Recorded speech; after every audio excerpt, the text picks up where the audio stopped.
ఈ వీడియోలో చెప్పబోయే కథ వింటే జ్ఞానము కలుగుతుంది, సకల శుభాలు కలుగుతాయి, దారిద్రము పోతుంది, కోరికలు నెరవేరుతాయి. ఇది ఒక పిచ్చుక కథ. దీనిని శివపురాణం ఆధారముగా చెప్పబడినది.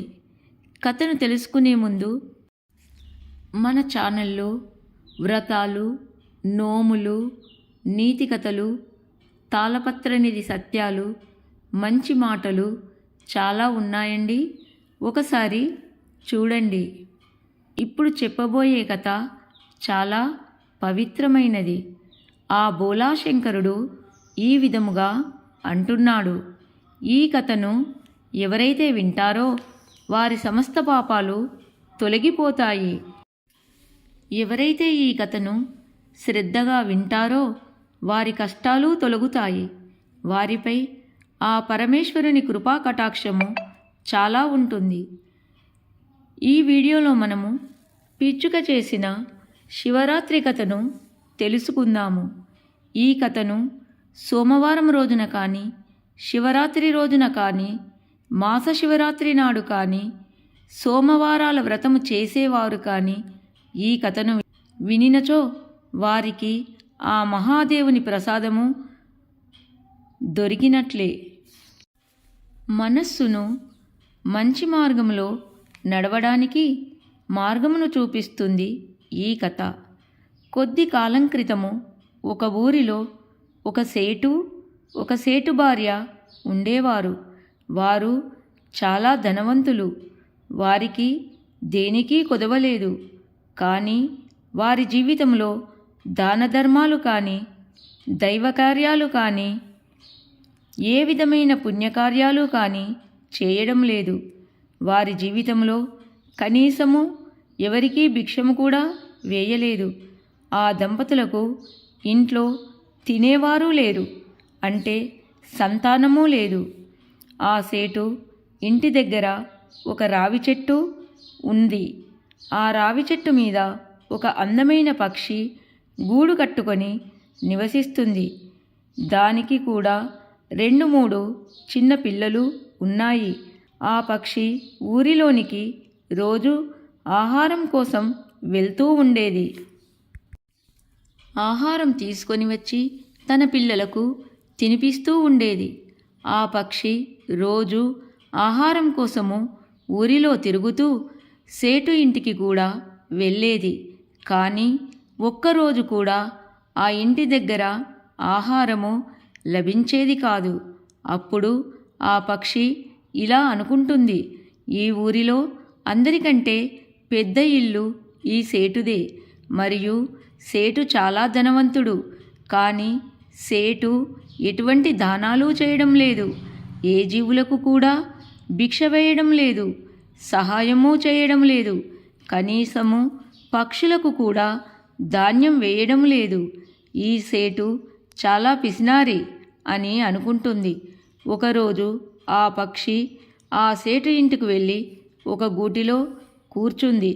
ఆ సమయంలో సేటు మరియు సేటు భార్య ఇలా మాట్లాడుకుంటున్నారు. సేటుతో భార్య ఇలా అంటుంది, మన దగ్గర చాలా డబ్బు ఉంది, అన్ని రకాలైన సంపదలు ఉన్నాయి. ఈ ఊరిలో అందరికంటే ఎక్కువ మనమే ధనవంతులము. మనకు ఏ కొదువా లేదు. ఇంత ధనం ఉండి మనము ఏం చేసుకుంటాము? మనకు పిల్లలు లేరు, వారసుడు లేడు. ఈ ధనము అంతా ఏం చేద్దాము? ఎవ్వరూ తినేవారు లేరు అని భర్తను అడుగుతుంది. అప్పుడు సేటు ఇలా అన్నాడు, మనము ఏం చేద్దాము? మన తలరాత ఇలా ఉంది. మనకు పిల్లలు లేరు. మనము జీవించి ఉన్నంత వరకు ఈ ధనాన్ని, ధాన్యాన్ని తింటాము. మన తర్వాత ఈ సంపదను ఎవ్వరు తినాలో వారి తలరాతలో ఉన్నవారు తింటారు. ఈ విధముగా వారిద్దరూ మాట్లాడుకుంటున్నారు. ఆ మాటలన్నీ గూటిలో కూర్చున్న పక్షి శ్రద్ధగా వింటుంది. విన్న తర్వాత ఆ పక్షి ఆహారమును తీసుకొని తన గూటికి వెళ్ళిపోతుంది. రోజు ఆ పక్షి సేటు ఇంటికి వెళ్ళి వారు మాట్లాడే మాటలు అన్నీ వింటూ ఉండేది. ఆ పక్షి యొక్క మనసు చాలా మంచిది, దయా స్వభావము గలది. సేటు భార్య రోజు ఆ పక్షి గూటిలో కూర్చోవడం చూసింది. ఆమెకు ఆ పక్షి చాలా బాగుంది అనిపించింది. సేటు భార్య భర్తకు తెలియకుండా ఆ పక్షికి రోజు ధాన్యం వేయడం మొదలుపెట్టినది. ఆ పక్షి ఆ ధాన్యం తిని పిల్లలకు తీసుకొని వెళ్ళేది. ఇలా కొన్ని రోజులు గడిచినది. అప్పుడు పక్షి ఇలా ఆలోచించడం మొదలుపెట్టినది. సేటు భార్య సేటుకు తెలియకుండా నాకు రోజు ధాన్యాన్ని వేస్తుంది. ఆమె చాలా మంచిది. నా వంతుగా నేను ఏం సహాయం చేయాలి? వారికి సంతానము లేదు. నేను ఏం చేస్తే వారికి పుత్రుడు కలుగుతాడు? ఒక స్త్రీకి పిల్లలు కలిగితే ఆ స్త్రీ పరిపూర్ణమవుతుంది అని బాధపడుతూ ప్రతిరోజు సేటు భార్యను జ్ఞాపకం చేసుకుంటూ చాలా బాధపడుతూ ఉండేది. నేను వీరికి మేలు చేయాలి అని ఆలోచించగా ఆ పక్షికి ఒక ఆలోచన వచ్చింది. ఇలా అనుకుంటుంది, నేను ఆ పరమశివుని దగ్గరకు ఎందుకు వెళ్ళవద్దు? ఆ శివుని దగ్గరకు వెళ్ళి ఆ సేటు భార్య గురించి చెబుతాను, వారిని బ్రతిమాలుతాను, మొరపెట్టుకుంటాను అని తన గూటికి చేరుకుంటుంది. పక్షి చేరుకోగానే మగపక్షితో చెబుతుంది, నేను కొన్ని రోజులు కనబడను, బయటికి వెళ్తున్నాను. మీరు పిల్లలను జాగ్రత్తగా చూసుకోండి. వాటికి ఆహారము, నీరు ఇవ్వండి అని చెబుతుంది. వెంటనే ఆకాశ మార్గములో చాలా వేగంగా వెళ్ళింది. రాత్రి అనక పగలు అనక ఆకాశములో ఎగురుతూనే ఉంది. చాలా కష్టపడి ఆకలి, దప్పులు అని ఆలోచించకుండా కైలాసము చేరుకుంటుంది. కైలాసంలో ఉన్న ఆ పరమేశ్వరుడు పార్వతీదేవి ఉన్న చోటికి వెళ్ళి అమ్మవారి కాళ్ళ మీద పడుతుంది. ఇది గమనించిన పార్వతీదేవి ఆ పక్షిని చేతిలోకి తీసుకుంటుంది. ఆ పక్షి స్పృహ కోల్పోతుంది.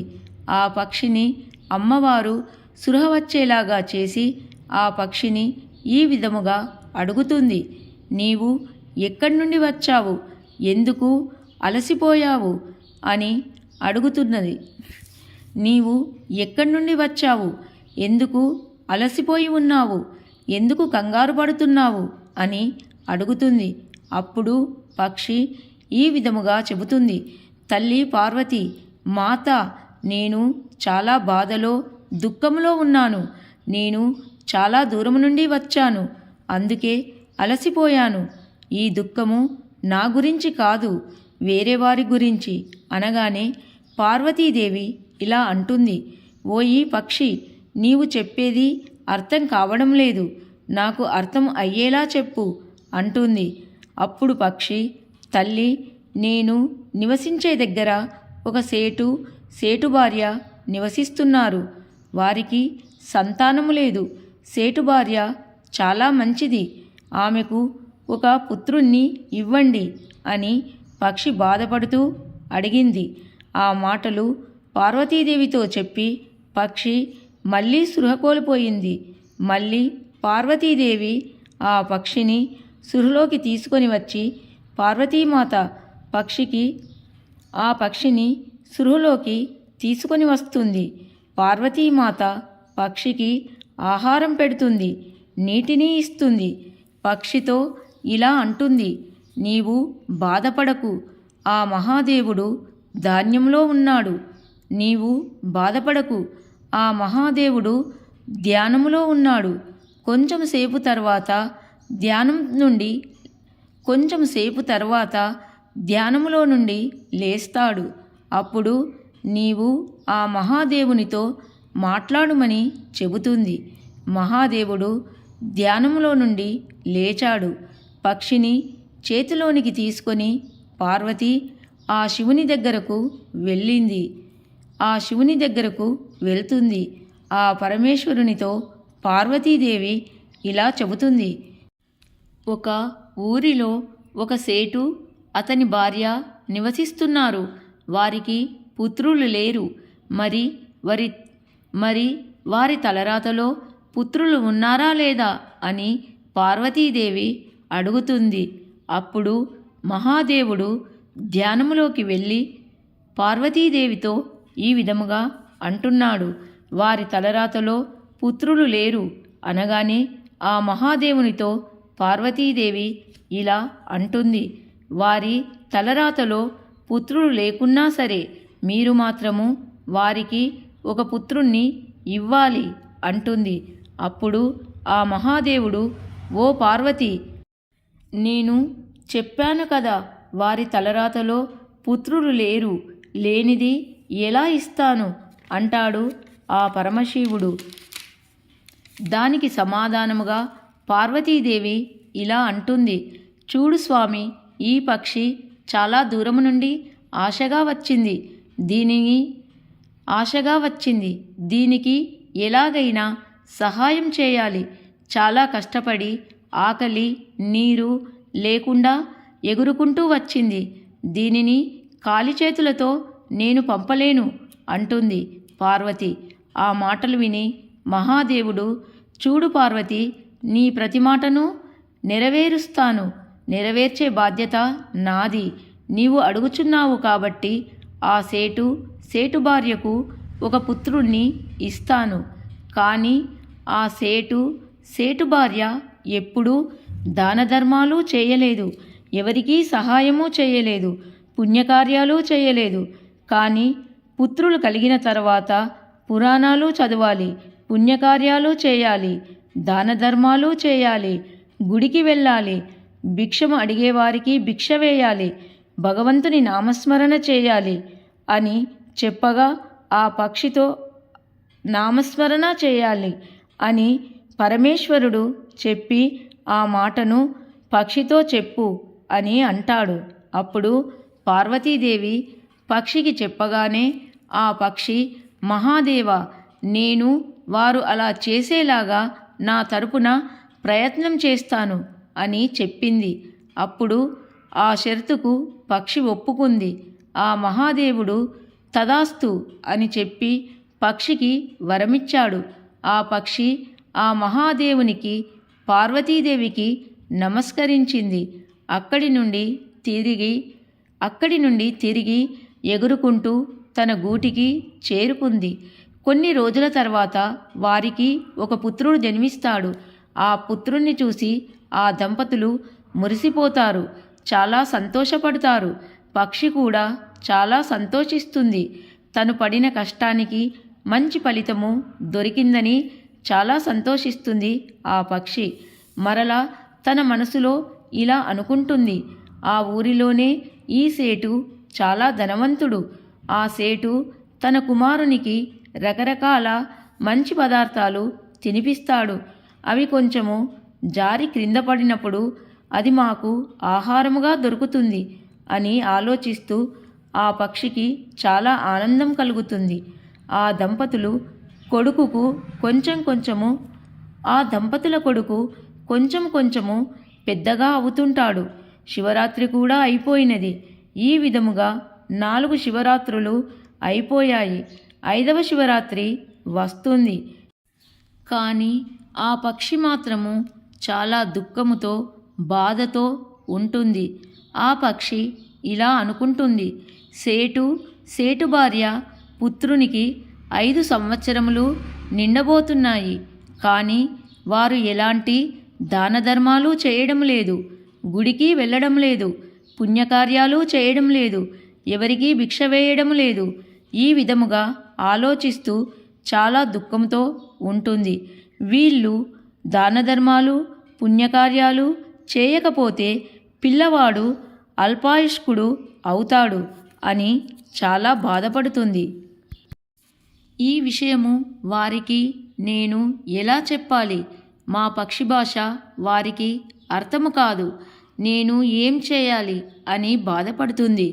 ఆ పక్షి పిల్లలు కూడా పెద్దగా అయ్యాయి. వాటితో పక్షి ఇలా చెబుతుంది, నేను కొన్ని రోజులు బయటకు వెళ్తున్నాను అని పిల్లలతో చెప్పి మరలా కైలాస పర్వతం వైపు ఎగురుకుంటూ వెళ్ళుతుంది. కైలాసం వెళ్ళి పార్వతీ అమ్మవారి పాదాలపై దుఃఖిస్తూ పడుతుంది. అప్పుడు అమ్మవారు పక్షిని చేతిలోకి తీసుకొని ఈ విధముగా అంటుంది, ఓ పక్షి, నీవు అడిగిన విధంగానే జరిగినది కదా, వారికి పుత్రుడు లభించాడు. మళ్ళీ నీవు కైలాసంకు ఎందుకు వచ్చావు అని అడుగుతుంది. అప్పుడు పక్షి ఈ విధముగా అన్నది, ఓ పార్వతీమాత, తల్లి, నేను మీ దగ్గర ఒప్పుకున్న మాదిరిగా సేటు భార్యను సన్మార్గములో పెట్టుటలో విఫలం అయ్యాను. వారిని పుణ్యమార్గములోకి ధర్మ మార్గములోకి పంపించలేకపోయాను. సేటు భార్య ఇదివరకులాగానే ఉన్నారు. ఎవరికి భిక్ష వేయటం లేదు, దాన ధర్మాలు చేయటం లేదు, గుడికి వెళ్ళడం లేదు, భగవంతుని నామస్మరణ చేయడం లేదు. పుత్రుడు జన్మించినా కూడా అలాగే ఉన్నారు అని చెప్పింది. అప్పుడు ఆ మహాదేవుడు, ఓ పక్షి, వారు ఏది చేయకపోతే వారి పుత్రుడు అల్పాయుష్కుడవుతాడు అని అనగానే ఆ పక్షి పార్వతీదేవి పాదములపై పడి తల కొట్టుకోవడం చేస్తుంది. తల్లి, అమ్మ, పార్వతీమాత, వారి పుత్రుడు అల్పాయుష్యుడు అవడానికి వీలు లేదు. వారి యొక్క పుత్రుడు దీర్ఘాయుష్మంతుడుగా ఉండాలి అని అంటుంది. పక్షి మనసులో ఇలా అనుకుంటుంది, పార్వతీ అమ్మ పాదాలపై పడి వేడుకుంటే ఆ తల్లి మాట ఆ మహాదేవుడు కాదనలేడు అని అర్థమవుతుంది. మళ్ళీ పక్షి అమ్మవారి పాదాలపై పడి మళ్ళీ తల కొట్టుకోవడం ప్రారంభిస్తుంది. అప్పుడు పార్వతీదేవి పక్షిని చేతిలోకి తీసుకొని, ఓ పక్షి, నీవు ప్రశాంతంగా ఉండు, దిగులు పడకు, శాంతముగా ఉండు, నేను ఆ మహాదేవునితో చెబుతాను అంటుంది.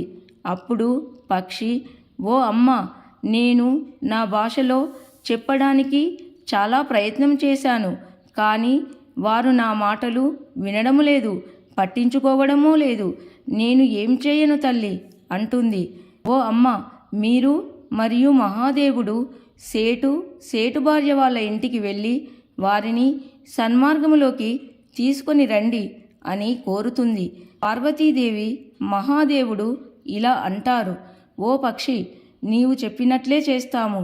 మేము ఇద్దరము కలిసి సేటు భార్య దగ్గరకు తొందరలోనే వస్తాము అంటారు. అప్పుడు పక్షి వారికి నమస్కరించి దాని గూటికి వెళ్ళుతుంది. పార్వతీదేవి, మహాశివుడు సాధువు వేషంలో సేటు భార్య ఇంటికి వెళ్ళారు. ఆ దంపతులు ఇద్దరు గుమ్మంలో నిలుచొని ఉన్నారు. పార్వతి సాధువు వేషంలో ఉన్న పరమేశ్వరుడు వారితో ఇలా అన్నారు, మీరు మాకు భోజనం పెట్టాలి. మీరు మాకు భోజనం పెట్టనట్టయితే మీరు చాలా బాధలు, కష్టాలు పడవలసి వస్తుందని చెప్పారు. సేటు భార్య వారితో ఇలా అంటుంది, మీరు మాకు ఏ శాపాన్ని ఇవ్వొద్దు, మీ ఇద్దరికీ తప్పకుండా భోజనం పెడతాను అని చెప్పి ఆ దంపతులు ఇద్దరు కలిసి వారిని ఇంట్లోకి తీసుకువచ్చి భోజనాన్ని పెట్టారు. వారి పుత్రుడు ఇంట్లో అటూ ఇటూ తిరుగుతున్నాడు. వీరిని చూసి ఆ పిల్లవాడు లడ్డూలు, తీపి పదార్థాలు ఇచ్చాడు. ఆ బిడ్డను చూచి పార్వతీమాత చాలా సంతోషిస్తుంది. మనసులో ఇలా ఆలోచిస్తుంది, ఈ బాలుడు మహాదేవుని వరం వలన జన్మించాడు. అందువలన ఇతని ముఖములో చాలా తేజస్సు ఉన్నది, చాలా సంతోషముగా ఉన్నాడు. సాధువు రూపంలో ఉన్న పార్వతీ పరమేశ్వర్లకు సేటు భార్య ఆహారం పెట్టినది. వారిద్దరూ భోజనం చేసి ఇంటి నుండి బయటకు వెళ్ళినారు. సేటు భార్య కూడా బయటకు వస్తారు. వారిద్దరూ పార్వతీ పరమేశ్వర్లతో ఇలా అంటున్నారు, మేము మీకు చేసిన సేవలో ఏదైనా పొరపాటు ఉంటే మమ్మలను క్షమించండి అన్నారు. అప్పుడు వారితో పరమేశ్వరుడు ఇలా అన్నాడు, మీరు చాలా తప్పులు చేశారు. నేను చెప్పేది మీరు శ్రద్ధగా వినండి. మీరు చాలా తప్పులు చేస్తున్నారు. దాన ధర్మాలు చేయడం లేదు, దైవస్మరణ చేయడం లేదు, పుణ్యకార్యాలు చేయడం లేదు. మీరు ఇలాగే ఉంటే మీ పుత్రుడు ఈ లోకము నుండి శాశ్వతముగా వెళ్ళిపోతాడు అనగానే ఆ దంపతులిద్దరూ పార్వతీ పరమేశ్వరుని పాదాలపై పడతారు. స్వామి, మాకు ఏదైనా మార్గం చూపించండి, మేము చేస్తాము. చాలా సంవత్సరాల తర్వాత మాకు ఈ పుత్రుడు జన్మించాడు. మేము మా పుత్రుణ్ణి కోల్పోవడం మాకు ఇష్టం లేదు అనగానే సాధువు రూపంలోనున్న ఆ మహాదేవుడు ఇలా అంటున్నాడు, మీ ఇంటి ముందుకు ఎవరైనా వచ్చి భిక్ష అడిగినచో భిక్ష వేయండి. వచ్చిన వారిని ఉట్టి చేతులతో పంపించకండి. దాన ధర్మాలు చేయండి. అవసరములో ఉన్నవారిని ఆదుకోండి. జీవజంతువులకు సహాయం చేయండి. పుణ్యకార్యాలు చేయండి. మహాశివరాత్రి వ్రతాన్ని చేయండి అనగానే వారిద్దరూ మళ్ళీ వారి పాదాలపై పడి మీరు చెప్పిన విధముగానే చేస్తాము అని నమస్కరిస్తారు. అప్పుడు ఆ పరమేశ్వరుడు ఇలా అంటాడు, మీ ఇంట్లో ఆడుకుంటున్న పుత్రుడు మీ తలరాతలో లేడు. ఒక పక్షి యొక్క కష్టం వలన మీకు ఈ పుత్రుడు జన్మించాడు. ఆ పక్షి ఎక్కడి నుండో కైలాసం వచ్చింది. ఆ పక్షి యొక్క కష్టము తపన వలన ఈ అందమైన పుత్రుడు మీ ఇంట్లో ఆడుకుంటున్నాడు అనగానే ఆ సేటు భార్య ఇలా అంటున్నారు, స్వామి, ఆ పక్షి ఎవరు అని అడిగారు. అంతలోనే ఆ పక్షి అక్కడికి వచ్చింది. పార్వతీ పరమేశ్వరులకు నమస్కరించింది. పార్వతీ పరమేశ్వర్లు ఆ ఇంటికి వచ్చినది శివరాత్రి రోజు. ఆ సేటు ఇంట్లో పార్వతీ పరమేశ్వర్లు వారి యొక్క అసలైన రూపంలోకి వచ్చి వారికి దర్శనం ఇచ్చారు. ఆ పక్షి యొక్క శివరాత్రి సంపూర్ణమైనది. చాలా సంతోషముతో ఆ సేటు భార్య శివరాత్రిని జరుపుకుంటారు. మహాశివరాత్రిని చేస్తారు. ఆ పక్షి కూడా శివరాత్రి వ్రతాన్ని చేస్తుంది. పార్వతీ పరమేశ్వర్ల దర్శనము చేసుకొని వారు మహాశివరాత్రి వ్రతాన్ని చేసుకొని సంతోషముగా ఉంటారు. ఎవరైతే మహాశివరాత్రి వ్రతము చేస్తారో వారికి ఆ మహేశ్వరుని కృప ఎప్పుడూ ఉంటుంది. ఈ కథను ఎవరైతే వింటారో వారు జీవించినంత కాలము భోగభాగ్యాలతో జీవిస్తారు. శివలోకం పొందుతారు. జన్మజన్మల పాపాలు పోయి కోటి జన్మల మహాపుణ్యము వస్తుంది. ఈ వీడియో కనుక మీకు నచ్చినట్లయితే లైక్ చేయండి, సబ్స్క్రైబ్ చేయండి. అందరికీ ధన్యవాదములు. Thank you for watching.